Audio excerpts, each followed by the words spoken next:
신규 재배 면적인데 신규 재배 면적은 2년생을 기준으로 매년 들어가는 거. 그 면적으로 이제 통계 자료를 내는 건데 요 앞에서 말씀드린 것처럼 16, 17, 요때 5년 동안에 그 직파 재배가 많이 들어갔습니다. 그 대신 공사는 줄었고요.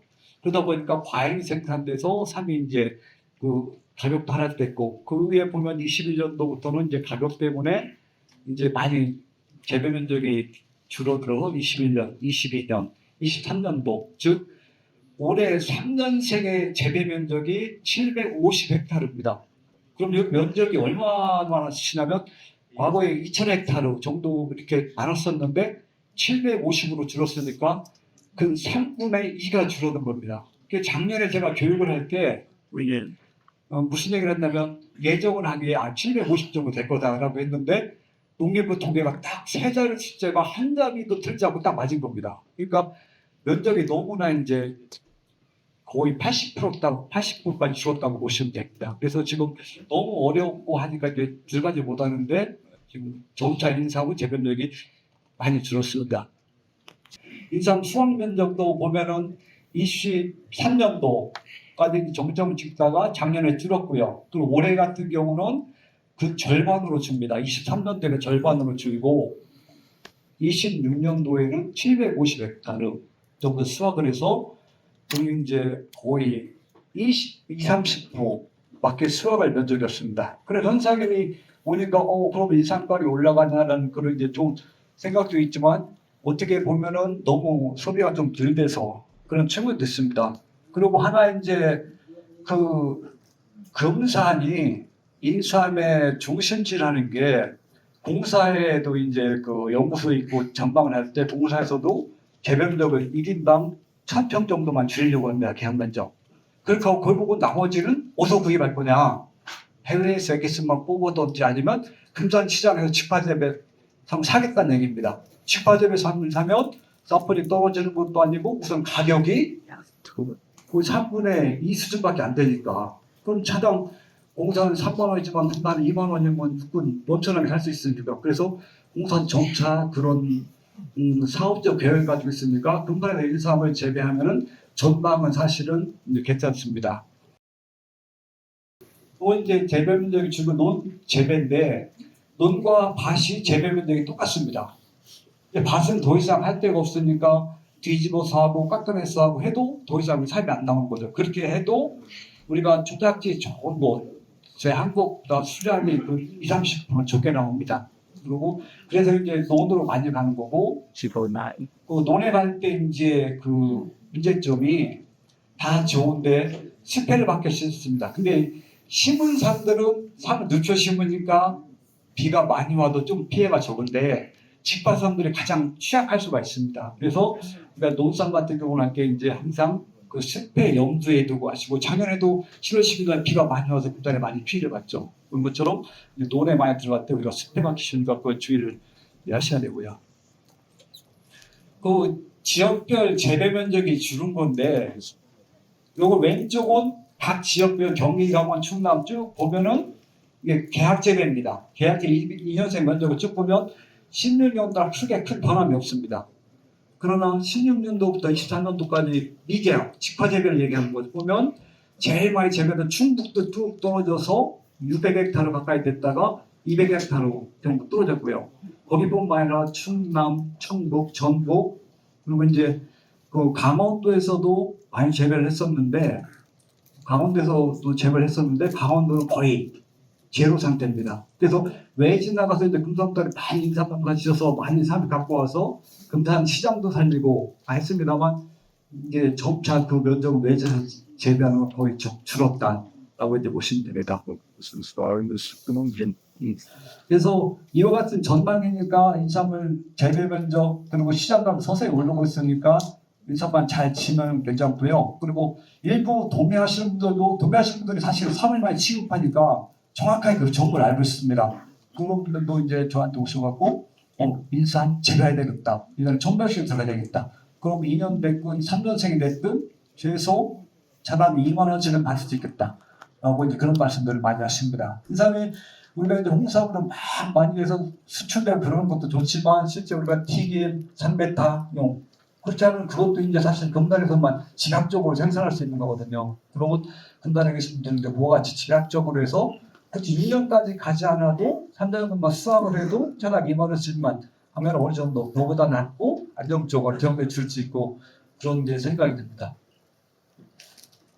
그래서 예정비 관리에 들어갈 때 제일 중요한 게 이제 그냥 예정비 관리를 사실 너무 소홀히 하십니다. 물론 당장 상도 안 되는데 거기다 뭐 바슬간 정비라든가 퇴비 투입하는 많은 비용이 들어가니까 좀 그러실 수도 있는데 항상 예정비 관리를 잘 해야 이제 그 원하는 점을 키울 수가 있고요. 그래서 우리가 이제 예정비 관리할 때 인상 잘 끌수록 비례성분을 맞추는 거죠. 그리고 물이 잘 빠지게 해주고 방법은 뭐 퇴비 뭐 여러 가지 방법이 있는데 가장 중요한 게 이걸 눈으로 봐서는 확인할 수가 없고 오랜 경험을 통해서는 많은 분들이 아시겠지만 그것보다는 지금 농업기술센터에서 토양 검정을 다 해줍니다. 그게 가장 정확하고 믿을 수 있고 내가 관리하는 기준이 돼야 됩니다. 그래서 항상 요 기준이 되는 요걸 기준으로 이제 우리가 토양 관리를 하시면 되고요. 그러니까 퇴비를 뭘 해야 돼, 개분을 해야 돼, 우분을 해야 돼 이런 생각 자체를 안 하셔도 됩니다. 왜? 검사에서 거기 나온 대로 여기는 개분 조금 내고 여기는 그러면 체험되니까 좀 5분 넣어서 이 장면도 가셔야 되고 이렇게 기준을 가지고 항상 예정비 관리를 하셔야 되고요. 저도 지난주에 이제 감기가 와가지고 병원을 갔는데 의사가 독감 검사를 하자고 그러면은 교육비가 좀 들어가는데 하셔야 된다고 해서 강의를 하는 사람들은 두 개 또 안전성을 검사해야 되니까 검사하겠다 해서 검사하는데 검사하면서 하는 얘기가 의사가 약이 다르답니다. 일반 감기하고 독감하고 약이 틀리니까 검사를 해야 된다. 그러니까 사람도 아프면 감기 하나 갖고도 이게 독감이냐 아니냐 검사해서 거기에 따른 약 틀린 것처럼 일상을 심는 것도 마찬가지로 토양 검사해서 내 땅에 거름이 얼마만큼 있느냐를 보고서 무조건 하시는 거죠. 그러면 이걸 누구 넣어야 될지 뭐 해야 될지 이렇게 머리 아프게 생각할 필요가 없는 고기를 가지고 이제 관리를 하시면 되고요. 간단히 이제 이쪽을 말씀드리면 이제 센터에서 이렇게 질소 일단 뭐 여러 가지를 많이 해주는데 우리가 산도가 요게 이제 동그랗게 된 것 이제 요 산도가 5.0, 6.0이고 붉은 건 6.0, 7.5 사이인데 우리가 산도 검사에서 산도가 낮으면 이제 그 과거에는 5.0까지 기준으로 잡았는데 지금 요 굵은 선 안에 들어가면 됩니다. 그래서 우리 토양 검사했을 때 7.0, 7.5가 나오면 알칼리성 토양이니까 산이 못 크는 거냐라고 생각할 수가 있는데 그렇지 않고 요 굵은 건 옛날에 80년대에 6년생 100g을 키우기 위한 거고요. 오른쪽에 굵은 건 4년생에서 100g을 만들기 위한 기준일 겁니다. 완전히 다른 거죠. 그러니까 과거에 우리가 70년대, 80년대 벼집 주고 소가 밭을 갈 때 기준인 거죠. 그때 시대에 맞는 거지만 지금은 장비도 좋아지고 여러 가지 하고 농약도 좋고 하니까 병박제 하니까 4년생에서 100g 이상을 뽑아낼 수가 있습니다. 그러니까 우리가 분간해서 3년분, 4년분에도 100g, 근데 충분히 뽑아낼 수 있는 거죠. 예. 그래서 이렇게 이제 토양 검사를 해서 세부적으로 우리가 하셔도 되고요.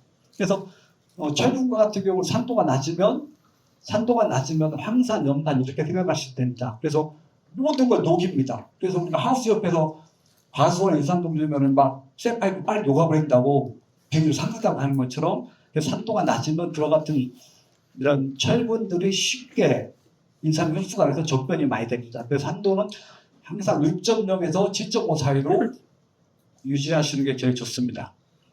이건 이제 그 검사를 하고 나면 여러 가지 몇 가지 법칙을 가지고 이제 제가 만든 겁니다. 그래서 산도를 6.07 6mm 기준으로 마그네슘 평만해야 된다. 저 원래 토양 전공이 아닌데 경관하다가 토양을 계속 보면서 한 1000점 이상을 하니까 우연중에 법칙이 생긴 겁니다. 근데 옛날하고 왜 틀릴까? 궁금해서 계속 해보니까 옛날에 옛날 기준이고 시대가 바뀌었으면 지금 이렇구나 라고 생각이 들어서 새로운 기준에 맞춰서 여러분 하시면 되고요. 그래서 검사 결과가 나오면 거기에 맞춰서 이렇게 이제 산도라든가 유기물 기준으로 이렇게 하시면 됩니다.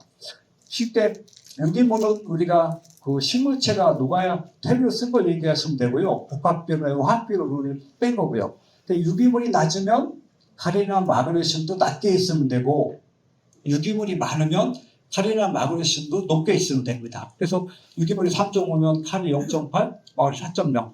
이건 양분들 간의 비율이 중요한 겁니다. 그런 것처럼 이제 유기물이 많으면 거름을 많이 흡수해서 있고 유기물이 적으면 거름이 적게 있어야 되는 거죠. 그래서 이제 우리가 그 모래땅 같은 경우는 쉽게 유기물이 없으니까 거름이 쉽게 빠져나가니까 분해식이 하는 거죠.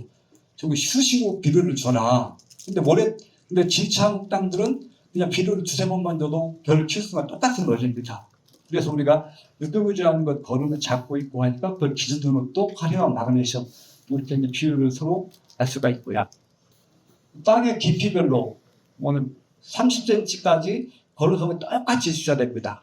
그랬을 때 이제 3이 1년분에는 뿌리가 좁아나니까 위에서 그거 깊게 들어갈수록 가야 되는데 이게 만약에 차이가 많다고 보면 3이 못 크겠죠. 그래서 유기물이 적으면 이제 1년생만 크고 3, 4생이 못 크는 경우도 있고 어떤 경우는 1, 2년생에서 잘 크는데 3, 4생 번호군에 못 크기도 하고 그와 같은 경우 이제 거름 성분들이 안 맞아서 그랬고요.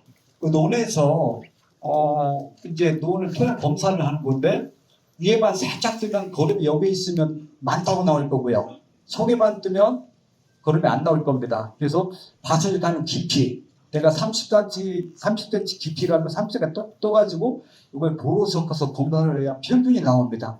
이상 계속 밭을 가고 노트를 치고 가니까 평균이 중요하지 특정 부위만 뜨면 안 되고요. 그러니까 토양 검사할 때 항상 제가 밭을 깊이만큼 이렇게 채취를 해야지만 적당한 검사를 할 수 있고요. 중국에서 인삼 재배하는 건데 중국은 생리장애가 없습니다. 그 이유가 뭐냐? 개분 오븐을 쓰지 않습니다. 그냥 산에다 부질러가지고 좀 갈아가지고 이렇게 하는 거죠. 그런 것처럼 이제 우리가 너무 화학비를 많이 쓰고 있을 때 이런 장애들이 많이 나타나는데 그 같은 경우도 예방하기 위해서 앞에서 말씀드린 것처럼 결국 토양 검사를 정확히 해서 거기에 맞춰서 우리가 재배해야 된다. 그거고요. 이건 산성 장애인데 산도가 낮은 겁니다. 산도가 낮을 때는 철분도 없으면 적변도 많이 오고 양분들이 흡수가 안 됩니다. 그랬을 때 노랗게 되고 말라 들어가고 합니다. 그래서 이 같은 경우는 그냥 석회만 물에 타서 틀어서 그냥 쭉 간주해주면 산도 올라가서 다시 이렇게 녹색으로 변할 수 있는 거죠.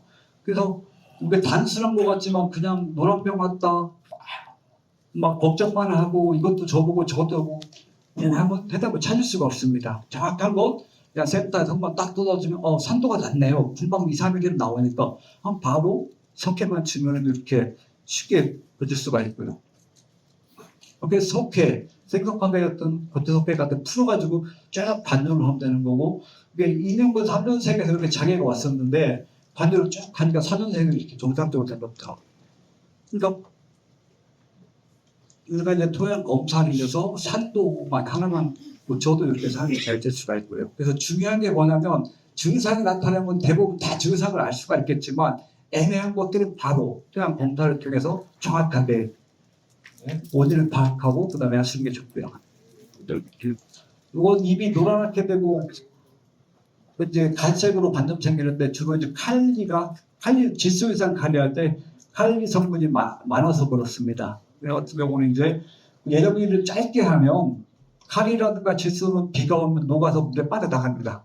근데 그렇지 않고 짧게 하니까 그 남아있던 것들이 이제 그 장애를 일으키고요. 그래서 우리가 예정일 조상들이 2년을 관리했는데 검사 안 하고 유기물 넣고 발을 계속 못하니까 관리했으면 자동적으로 분해된 다음에 싹 빠져나가고 토양이 안정화가 기가 막히게 됩니다. 근데 우리가 벌을 많이 넣고 그냥 관리 1년 하고 그리고 중요한 게 대비를 넣은 다음에 절대적인 목적이 절대 전기를 대면 안 됩니다. 그 이유가 뭐냐면 전기를 넣어서 대비가 싹 속에 깊이 들어가면 20cm 이하는 대비가 분해가 안 되고 석탄 아시죠?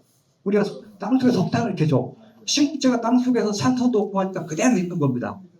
근데 이걸 대비도 마찬가지로 넣어서 흙에 섞여서 산소도 해야 되고 햇볕도 가서 온도 올라가고 해서 분해가 돼야 되는데 전기를 확 갈아버리면 땅에 들어간 건 석사처럼 그대로 있는 겁니다. 그 이후에 흙이 붕 떠 있는 상태에서 갈면 못하는 저도 속에 있는 건 안 되죠. 그래서 태베를 넣은 다음에는 무조건 장마철 전까지 로타리만 쳐서 그 로타리가 워낙 좋습니다. 그래서 로타리 전 20cm 정도만 태베 꼭 퍼져서 해야 대비가 완전히 분해되고 그 다음에 가을부터 서서히 가려들어가는 겁니다. 그러니까 퇴비로부터 무조건 저때 가면 안 되는 거죠. 그러니까 2년을 관리할 때는 1년 차는 못할만 하고 그 1년 관리할 때는 장관 조정까지 무조건 못할만 쳐 관리하는 게 좋습니다.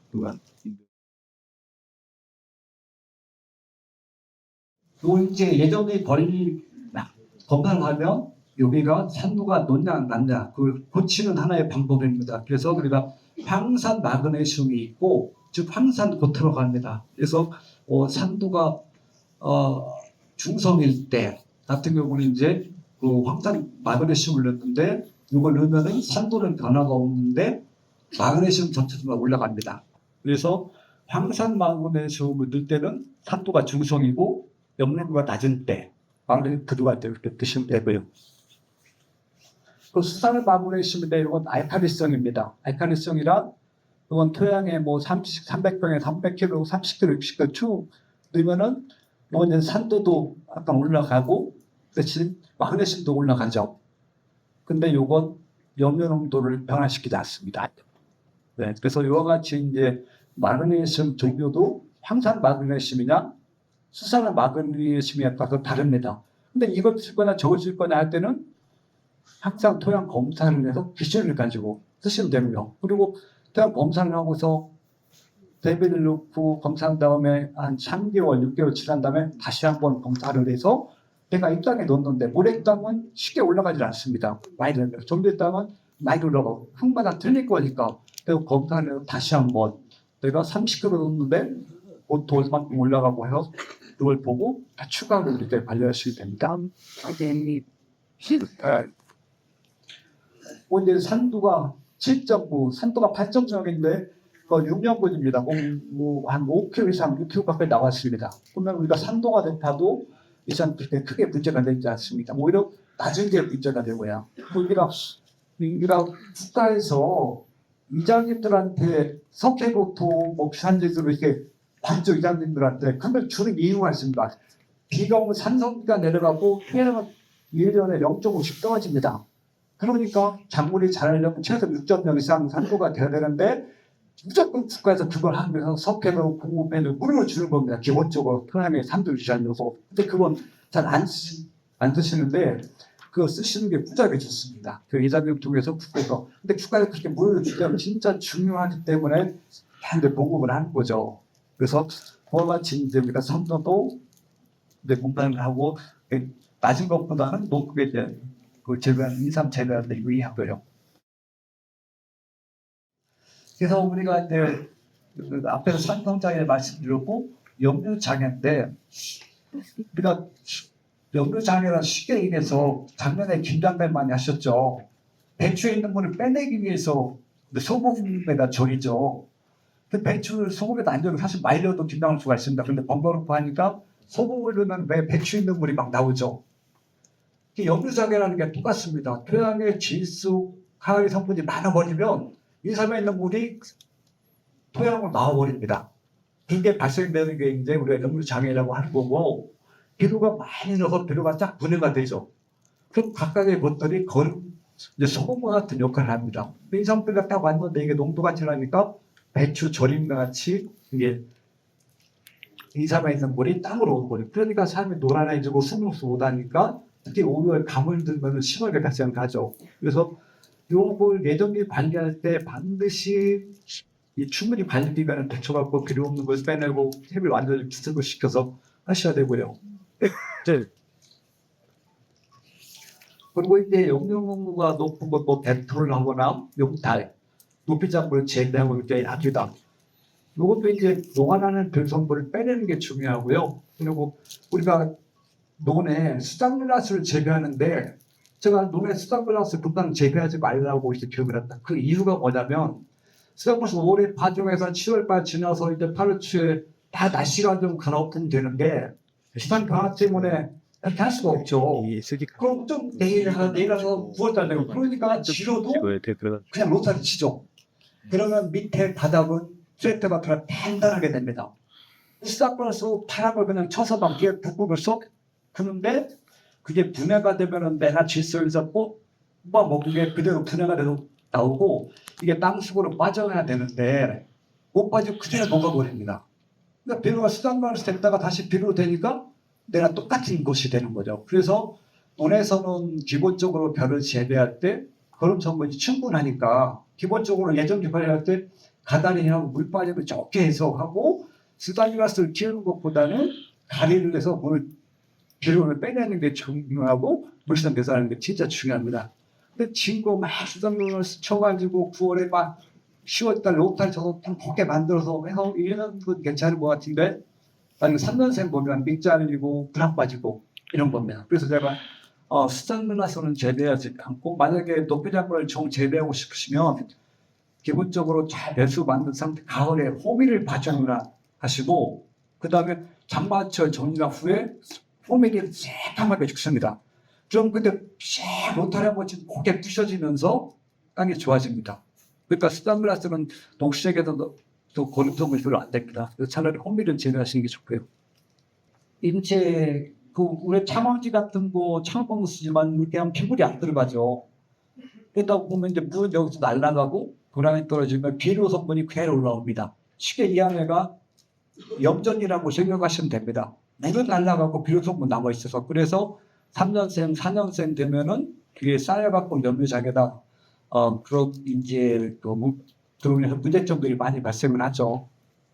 그래서 이것도 이제 검사를 해서 이제 두둑에 염류싸임을 막아야 되는데 그리고 이제 검사는 겨울에 눈이 오니까 걷어오면 당연히 비가 와서 비료 성분을 낮춥니다.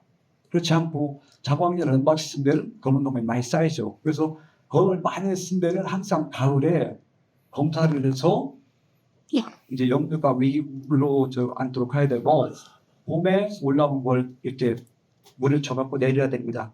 우리가 토양에 물을 줄 때 이 예장간 1.8m, 0.9m 기준에서 날아가는 물의 양이 얼마큼 되냐면 열흘에 10리터를 보시면 됩니다.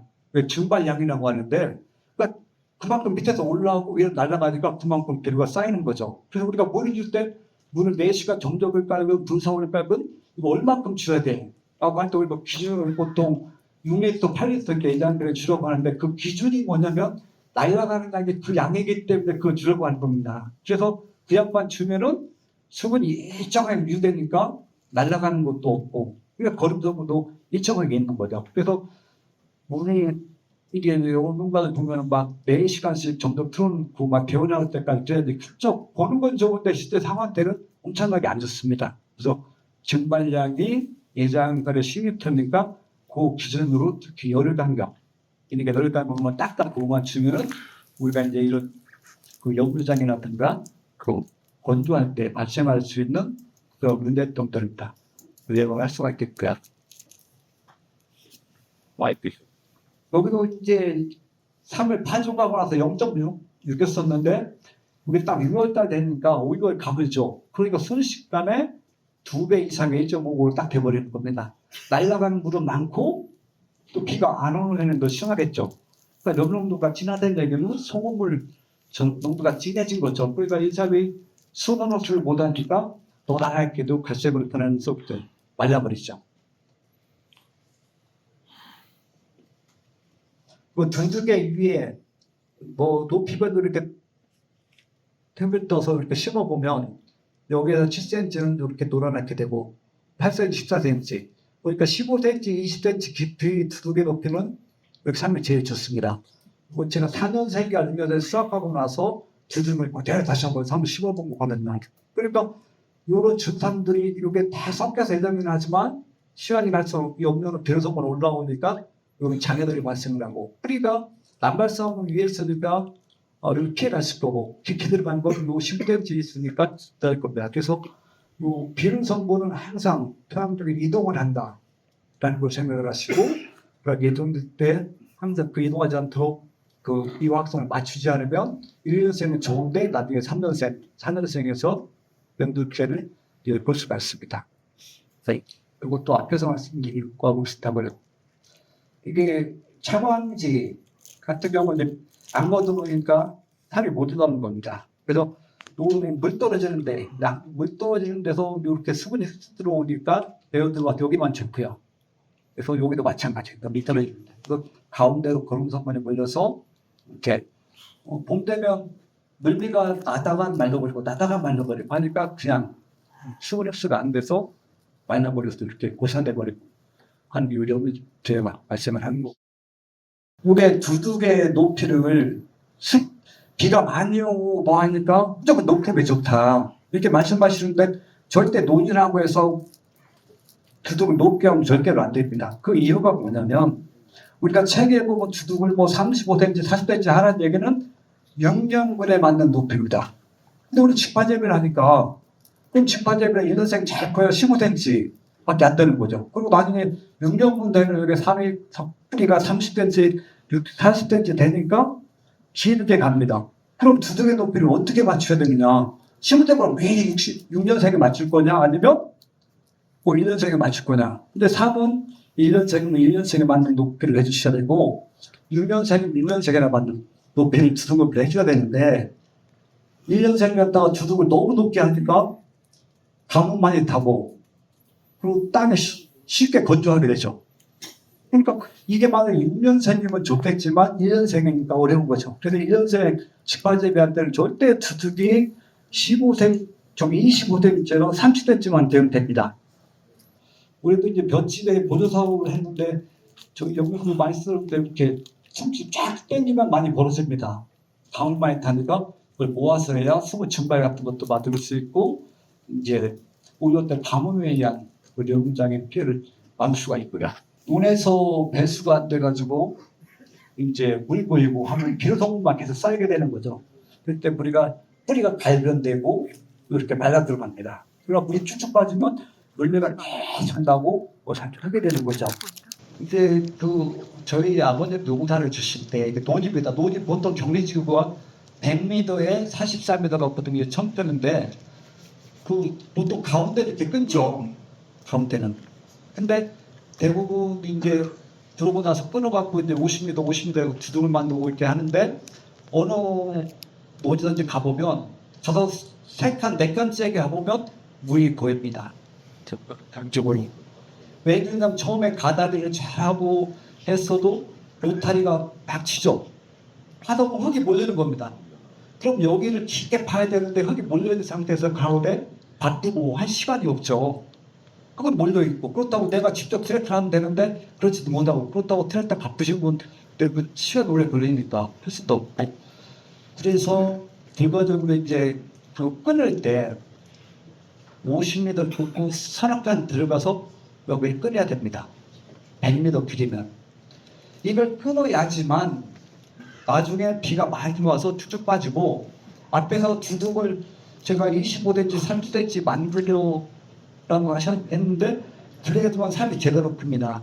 근데 길이 안 빠진 상태에서 대충범에 40cm 이렇게 높게 만들면 바닥은 계속 물이 고여있으니까 삶이 안 크는 거죠. 그리고 좀 들어가는 게 아까울 수가 있지만 오히려 아까운 게 아니고 이렇게 끊어야는 배추도 잘 되고 이렇게 해서 쫙 삶이 크죠. 그럼 상관분에 딱 뜨기를 보고 이게 이제 요거는 갈 거냐 더 키울 거냐 아니면 수압을 할 거냐 보시면 물이 쭉쭉 빠지고 물 보이는 게 없으니까 원수압 위주로 가는 거죠. 근데 이렇게 했던 나중에 이제 원수압 20% 나오고 화산이 많이 나오고 거꾸로 이제 올수압이 80%, 잔반수압이 20%가 갑니다. 그러니까 축적해가지고 이제 이렇게 해서 근간에서 이용하시려면 여기 3번 정도 끊어라. 그렇다고 여기서 바짝 붙이면 여기도 아무리 파도 물이 빠지게 할 수가 없습니다. 그렇다고 논이라 이제 물 빠지는 게 잘 된다고 하는데 그거 이제 비가 적게 오고 되지만 비가 3, 4일 계속 온 밑에는 계속 보여 있습니다. 그런데 산타도 없고 쌍이 새까맣게 변하면서 난발성되는 거죠. 그래서 용류장애의 방지와 해소 방법인데 1차적으로 장벽 들여서 배수를 내고 그 다음에 유기물 같은 녹배작물 제거를 하시고 그 다음에 타비 같은 거 넣은 다음에 이제 경호를 하셔야 됩니다. 그 다음에 농 같은 경우 필요가 많으면 물 배서 못하는 쪽으로 아니면 빼낼 수가 있고요. 그 겨울에는 해달만 보존하고 들통을 낮출 수가 있습니다. 제가 앞에서 이제 경호를 할 때 저분이 이제 샤테라든가 아니면 봄에 정말 하지 말라고 한 이유가 뭐냐면 책에 보면 경험을 많이 해주라고 되어 있습니다. 근데 그때 당시 책의 경험이 뭐냐면 소바밭을 가는 겁니다. 근데 소바밭을 아무리 가로도 노탈이 한번 친구 고등학교 때 들어가지 않습니다. 근데 지금 그 얘기 똑같은 경원이라는 말인데 지금 보면 대형 트랙터가 딱 들어가 경원해보니 땀을 뒤져버린다. 50대는 주택지. 그러니까 똑같은 경원이라는 게 옛날 메트다고 지금 메트다고 틀린 겁니다. 똑같은 경원이라는 거니. 그래서 밭을 갈 때는 밭을 갈 때 인사 맛을 경원자는 걸 생각해야 되는가 생각하시고 그리고 소가 들어갈 때는 질문 못 들어갑니다. 그래서 딸을 뽀송뽀송하게 들어가고 그리고 잠이 살짝 넘어가면 좋죠. 그리고 지처음에는 10cm, 그 다음에 10cm 서서히 들어가는 겁니다. 이게 일장바지를 관리하는 경우의 요령인데 대형 트랙터가 때려놓고 싹 갈아버리면 거기 완전 뒤집는 거고 사실 인삼에 좋지 않습니다. 근데 여기는 오프를 많이 넣어서 노타를만 찾습니다. 그거 딱 검토해 보니까 카리가 1.7, 마그네슘 다점점, 텔스는 맞고 염료濃도 1.6. 그러니까 인산 재배에 부족합니다. 로타이는 딱 치고서 몇 년 뒤에 다시 이제 서서히 갈아서 딱 하니까 텐가 다 드매되고 쫙 빠져나가서 카리가 0.5, 0.3, 0.6 이상 재배에 적합하죠. 그 염료濃도도 0.4, 0.4, 0.6. 딱 기가 막히게 자연이 만들어집니다. 근데 이거 처음부터 막 뒤집어버려서 우리 땅속에 쓰면 이렇게 되질 않죠. 구슬도 안 되고. 네, 그래서 우리가 똑같은 타입이 있어도 어떻게 밭을 관리하느냐에 따라서 이제 땅이 좋아지기도 하고 안 좋아지기도 하고 그렇습니다. 그래서 3년생, 4년생, 5년생 이렇게 한 거고요. 실제적으로 삶에 늘 궁금한 게 인사정보를 한 연구를 하면서 예전에 어찌저또까지 인사는 잘 따라 있을까? 그래서 저 딴 데 막 다 보고 전부 돌리면서 해봐서 내 소원이 하던 이제 연구를 쓰면서 열체를 뽑아냈는데 소원이다. 그래서 누가 들었는데 교육도 올 때 이제 보여주기도 할 아닙니까? 그래서 하여튼 최대한 모든 방법을 다 동원해서 이제 그랬으니까 예전에 9kg까지 나옵니다. 그러니까 예전에 열주체입니다. 저도 사실은 제가 깜짝 놀랐고 잠수에 서 있때 누가 일부에서는 이제 100분 말고 열체는 기본 60kg는 하더라고요. 가입 전제 조건이 뭐냐면 앞에서 저를 행사하고 죽을 절대 놓치면 안 됩니다. 우리가 가을에 인삼바다들은 단풍놀이를 가시면 안 됩니다. 그 이유가 뭐냐면 이게 가을의 단풍입니다. 1년생인데 이렇게 단풍이 조금 늘어야 됩니다. 이게 1년고 2년고 3년고 4년고 1등이 똑같이 가을에 단풍이 왔다는 게 뭡니까? 햇볕이 이제 쇳불이 세고 제대로 크고 온도가 떨어지면서 단풍의 색깔이 변하는 건데 인삼이 제대로 그진보다는 단풍이 절대로 오지 않습니다. 선유가 된 대로 인삼이 파랗다. 참 안 된 겁니다. 선유가 되면 인삼이 빨갛게 참 이렇게 변하고 노랗게 돼야 산을 제대로 먹는 2월 1일, 2, 3, 4등을 하면은 말씀드린 것처럼 예자에 6kg, 10채씩 나오는 겁니다. 그러니까 그 묘삼도 보면은 1.8g, 엄청나게 나가는 거죠.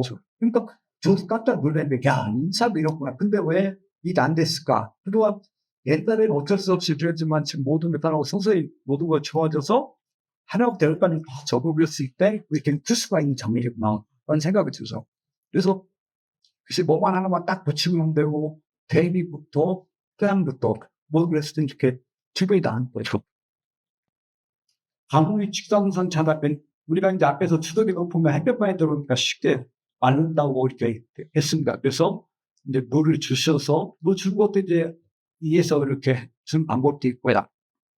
그래서 염료 농도는 항상 0.5가 제일 삶인데 잘 고팽.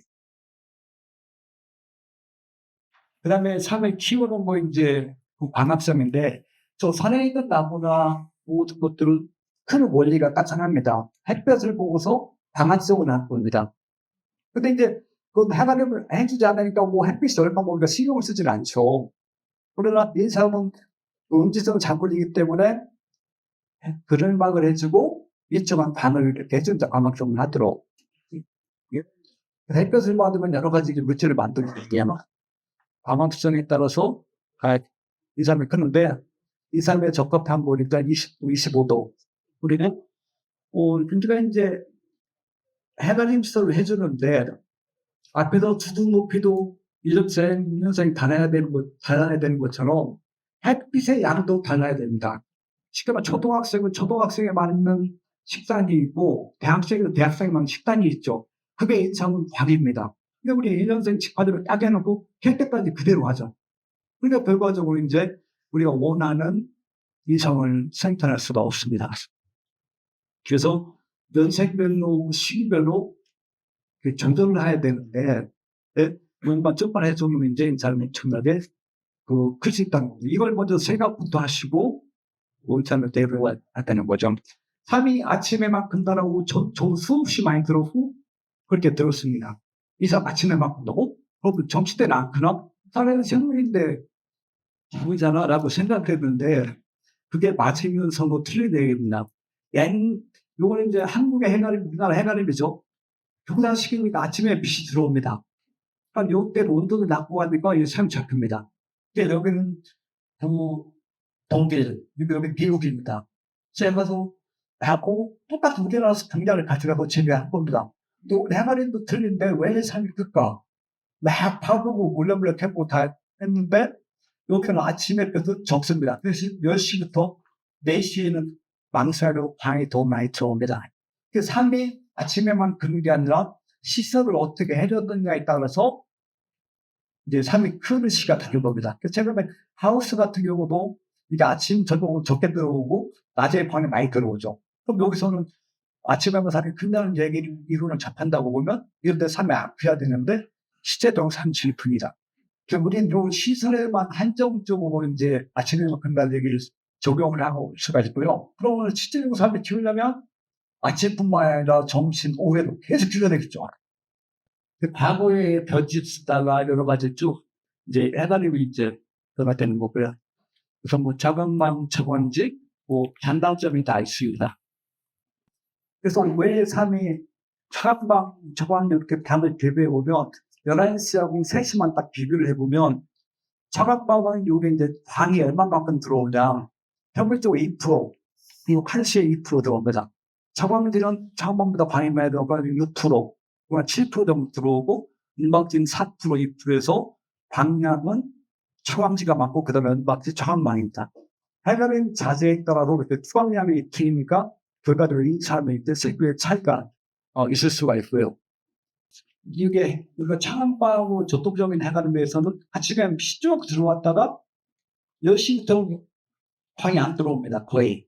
그러니까 이런 하우스라던가 이렇게 시금시 해가림은 아침에는 좀 적지만 10시부터 계속 먹여 많이 들어옵니다. 보면요, 이게 인차를 클 수 있는 적합한 기량인데 결과적으로 이제 반응해가림은 정량이 아침에만 있기 때문에 아예 쌀이 아침에만 알아들으니까 도움되죠.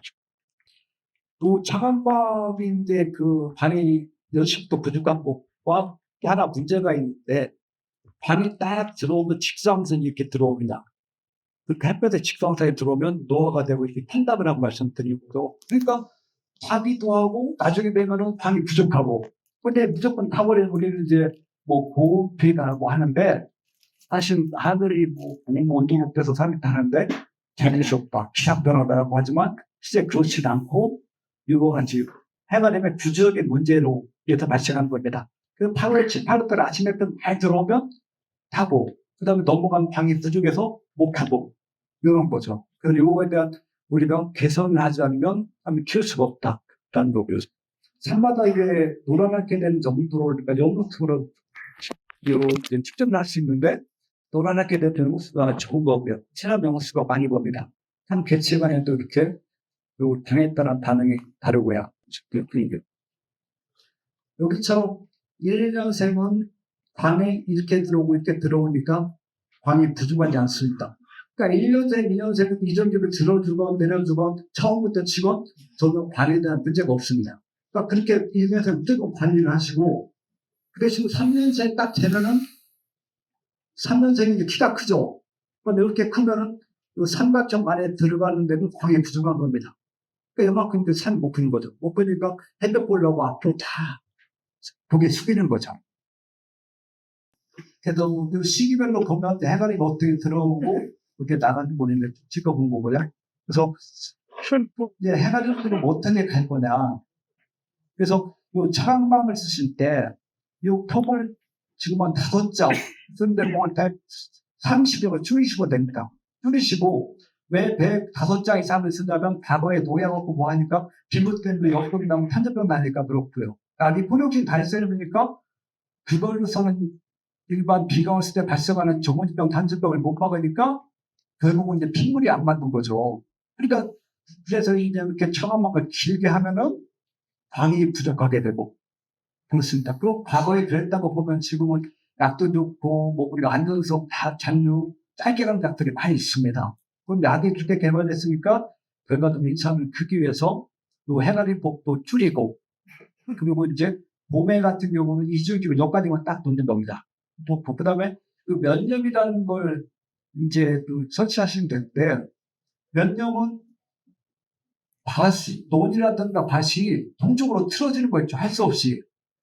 힘으로 맞춰버리면 짜투리 많이 나고 하니까 동쪽으로 틀었을 때 아침에 관이 많이 들어오죠. 그런 데만 설치를 하셔도 됩니다. 그게 설치하시면 안 되고요. 그리고 이중에 들어주는 것도 마찬가지고요. 그러니까 처음부터 들어오는 갖고가 이렇게 하실 경우 오히려 방이 할 수가 있는 거죠. 차광지 같은 경우도 봄에 이렇게 하고 빛이 많이 들어온다고 이렇게 쳐서 또 봄에 빗물도 안 들어오고 반응 드시니까 고년간에 죽병 또 예방을 할 수가 있고 방은 이렇게 위에서 주니까 살면 그냥 위로 서버립니다. 쏠리지 않고 그래도 고년생은 이렇게 해변을 이렇게 드러나야 되고요. 조드밀 만드실 때 전통적으로는 이 시늘입니다. 시늘해가지고 시늘은 뭐냐면 제일 해가 긴 날 이걸 15일 정도 되는데 이렇게 넘어가면 지난주에 이렇게 쳐서 지인의 빛이 안 들어오게 이렇게 해서 이제 밀담을 하고 있는데 이건 평지 기준으로 이렇게 하는 거고요. 그 시기별로 7월달은 해가 좀 더 짧아지고 8월달 짧아지고 지금 이제 해가 점차 길어지기 시작하는데 해가 뜨는 것과 지는 걸 했다 그렇게 우리가 실방향을 이렇게 드림을 맡습니다. 그러면 항상 이렇게 실방향으로 맞춰 줘야 되느냐. 지금 과거에 그랬다고 보면 지금 그렇게 만드실 필요가 없습니다. 그러니까 컨사멘드 소공인데 군단의 위성사진을 찍어보면 이렇게 실방향인데 여기는 실방향 비슷하게 맞죠. 이거 빛이요. 근데 H역은 실방향 아니고 그냥 다 전국 방향입니다. 이쪽. 근데 이제 사람 여기가 더 잘 됩니다. 방향도 안 맞는데 사람이 더 잘 되는 거죠. 그래서 이제 우리가 이제 그 전국 방향 이거 보면 이 해가리역인데 끝까지 해서 방이 안 들어오고 그리고 가을하고 보면만 이렇게 이제 짧게 해서 이렇게 방 많이 들어오게 조절이 하는 거예요. 과거에는 변칙이고 하니까 짧고 하니까 이거 해가리역 조절할 수가 없었습니다. 근데 지금은 저감지 꼭도 내가 주문하는 대로 다 만들 수가 있으니까 얼마든지 그 길이라든가 이걸 조절할 수 있고 두둑에 맞춰서 두둑의 방향에 맞춰서 해가리역도 조절할 수가 있고요. 이게 봐시고 여기 왼쪽에 산이 있다. 그럼 지를 대표서 안 들어오죠. 그럼 여기는 배수가 이렇게 되는 게 진짜 좋아. 딱 이렇게 좁은 동안 이렇게 만드시면 됩니다. 동선. 굳이 이걸 억지로 만들 필요가 없고요. 다시 만약에 만들기 좋을 때. 그러면 이게 동쪽에 산이 있다. 내밭은 여기 있다. 동쪽에 산이 있으니까 아침 10시가 되도록 인자빛이 안 들어오죠. 그런데도 마찬가지로 이렇게 실로 하고 차량방을 쓰면 산이 안 큽니다. 왜? 아침 햇볕도 없고 해가 이렇게 넘어갈 때 그늘되니까. 이런 데는 결과적으로 이렇게 해도 되고 좀 틀어도 되고 여기에 아침 햇볕 습기가 안 들어오니까 이정도면 절대로 들어주면 안 되고 그러면 더 캄캄해서 산이 안 펴는 거죠. 들어주면 안 되고 연등도 절대 설치해서는 안 됩니다. 여기 이제 그 양쪽에 산이 있다. 주로 이제 강원도 홍천이라든가 진안 잠수강 그런 거 하는데 양쪽에 산이 있으니까 아침 햇볕도 안 들어오고 긴 햇볕도 안 들어오고 여기다 차량봉을 딱 쓰면 산이 약합니다. 3개밖에 나오지 않습니다. 이런 데서는 라든가 요즘 들어주면 안 되고, 그리고 주력의 방향을 시물이 아니어도 정복도 되고 등기도 되고 이만큼 안에서 이렇게 조절이 가능합니다. 왜? 아침에 것도 안 들어오고 저녁 것도 안 들어옵니다. 그래서 이같이 이제 우리가 두둑을 만들 때도 인삼 햇볕을 잘 활용하려면 산 속에 있느냐, 산이 왼쪽에 있느냐, 그걸 보고서 이제 해가림을 조절하시면 되고요. 우리처럼 이제 그 해가림을 이제 1년생, 1년생은 손이 많이 가고 인건비도 비싸니까 뭐 딱 설치해놓으면 그대로 가는 겁니다. 동쪽을 많이 틀어서 몇 년 설치를 그대로 가는 거고요. 대신 3년생부터는 사실 본격적으로 키워야 되니까 봄에는 딱 여기까지만 듣고 밤을 계속 줍니다. 이렇게 하고 봄이 되면은 이중집을 내리는데 이 뒤에는 2자 정도는 관이 이중집을 씌우지 않습니다. 뒤에도 계속 광이 들어가게. 왜냐면 여기까지 씌워버리면 이 부쩍한 광이 들어가게 됩니다. 이렇게 해주시고, 이 차량방도 마찬가지로 앞에서처럼 그렇게 이제 하시면 되고요. 금산에서 우리가 직파제의 단기 좌수상으로 하려는 방법이 뭐냐. 그래서 이제 해바림을 우리가 개발한 게 차광기 125, 차광방은 요 130. 그럼 요 폭이 뭐냐면, 여기 물이 고여갖고 딱 떨어지는 게 변죽에 떨어집니다. 변죽. 그러니까 변죽에 떨어지니까 몸에 막 들이쳐갖고 뭐 역병이나 병날 축병 같은 거 안 나고요. 그러니까 하고 여기서 딱 튕겨서 들어오니까 이건 수분이 오히려 많이 들어갑니다. 튕겨서 들어가면 약간 튕겨서 들어가면 오히려 수분 부고보다는 차원만 뭐 150 정도보다 2배 정도 빗물이 많이 들어가. 이 동철의 수분도 보급할 수 있고 좋은 거죠. 그래서 여러분 직접 들이치는 거 막아주고 냉해 구매 피해도 막아줘서 차원방이지 차가방이지 이렇게 해서 이제 금달에 나가야 되지 않겠느냐라는 생각됩니다. 그래 이제 이종이 들어오는 또 한들 다 똑같이 들어오니 똑같이 내리니까 사람이 이제 대대로 큰 데도 있지만 안 큰 데도 많이 있습니다. 그래서 이걸 이제 광량을 조사를 해서 올 텐데 사업을 한 거고요. 그래서 우리가 삶이 탄다고 해서 이종이 이렇게 들어주는데 들어줄 때는 주로 이제 그 아침 햇빛이 많이 들어오는데 동양바지만 들어주고 그렇지 않으면 들어줄 수 않으시는 게 좋고요. 그 들어줄 때는 이런 것들 관이 부족하니까 색이 큽니다. 녹색인데 사실 녹색이니까 이 폭을 좀 줄여가지고 이렇게 뒤에서 빛이 들어오게 조절을 해야 돼요. 장수에서 녹아가지고 시범상이 들어간 데가고요. 그 전에 2018년도에 제일 더울 때 30도 이상, 30도 이상 보면 금산이 한 순천, 부천 다음에 이천보다 더 덥습니다.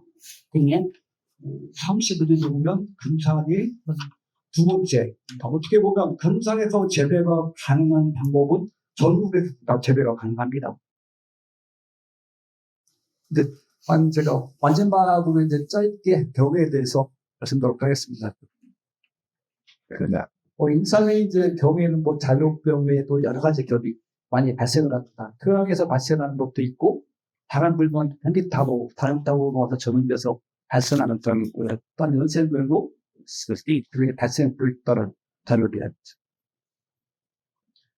프리크서병, 잔혹병, 제피국탄병, 이게 연장적인 프리서공병이죠. 주로 고년생에서 발생을 하는데, 근데 최근 들어서는 뭐 1, 2년생 정도 발생을 하죠. 흠살이라고 하는 게 프리서공병이고요. 그 곰팡이, 이런 포자가 땅속에 있다가 이상에 따보면 그 부위에서 발악을 해서 이렇게 부패를 일으키는 것입니다.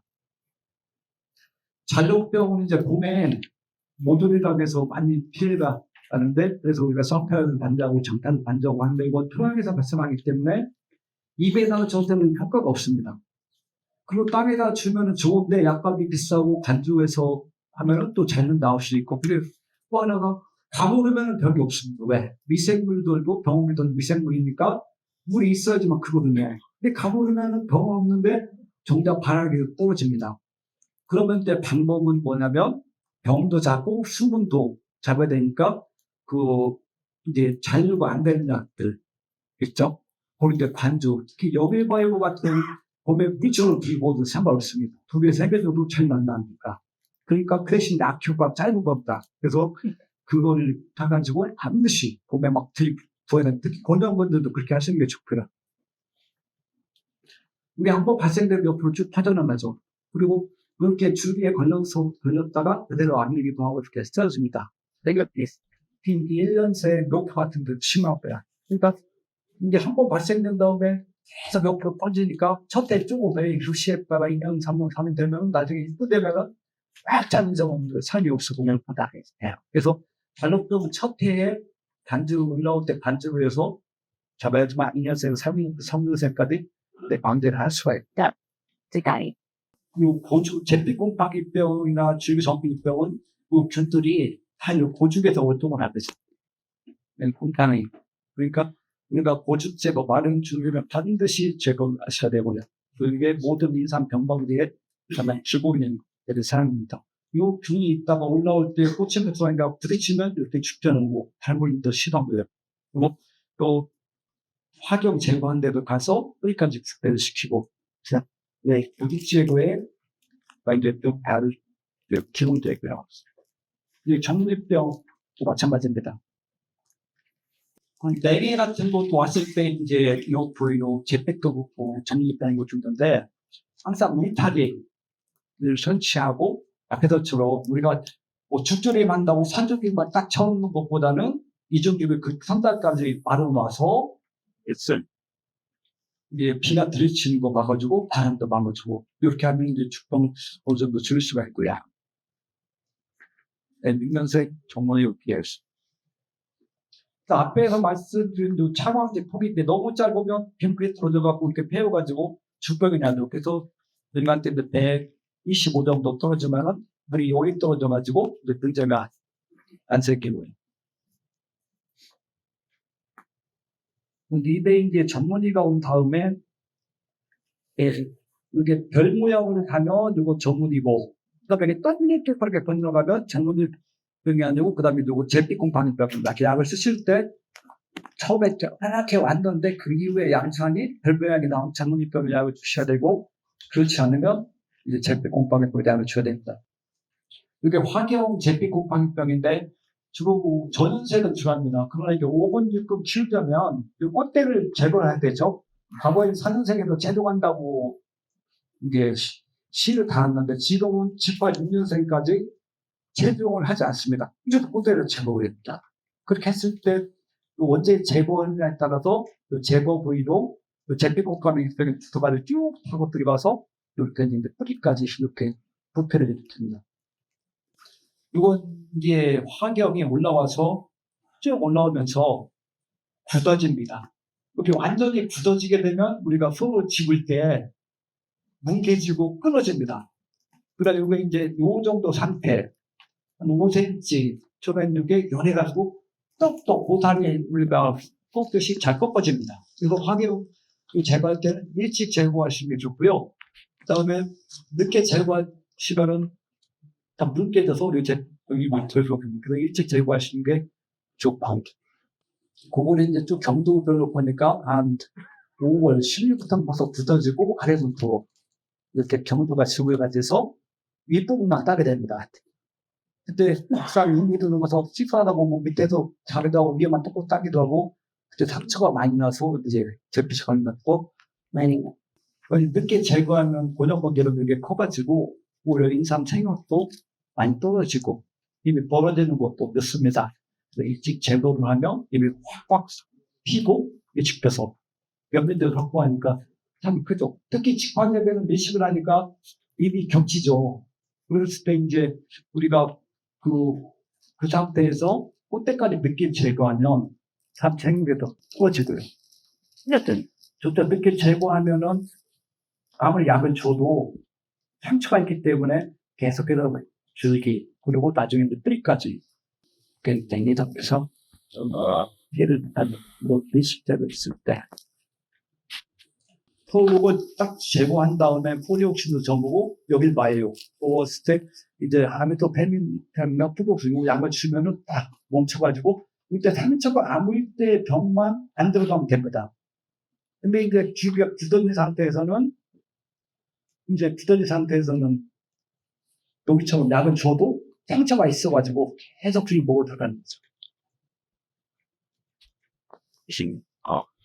계속 인상, 화경, 제피고병을 감자위해서 한 3cm 자랐을 때 또 끊어주면 쉽게 아물고, 그 다음에 이제 그 해당될 약재를 주면은 그 화경에서 발생하는 병을 막을 수가 있고요. 그리고 반드시 고죽을 제거하고, 그 다음에 이제 약재 처리한, 그러면 이제 고년생 키우실 때, 육군 갈 때는 반드시 이렇게 하지 않으면 그 화경 꽃대가 생기석고만 할게 백습니다. 근데 그것들 여기만 붕붕 불어나가면 진짜 마음도 상하고, 그제 흔히 안 난다고 이렇게 하시면 돼요.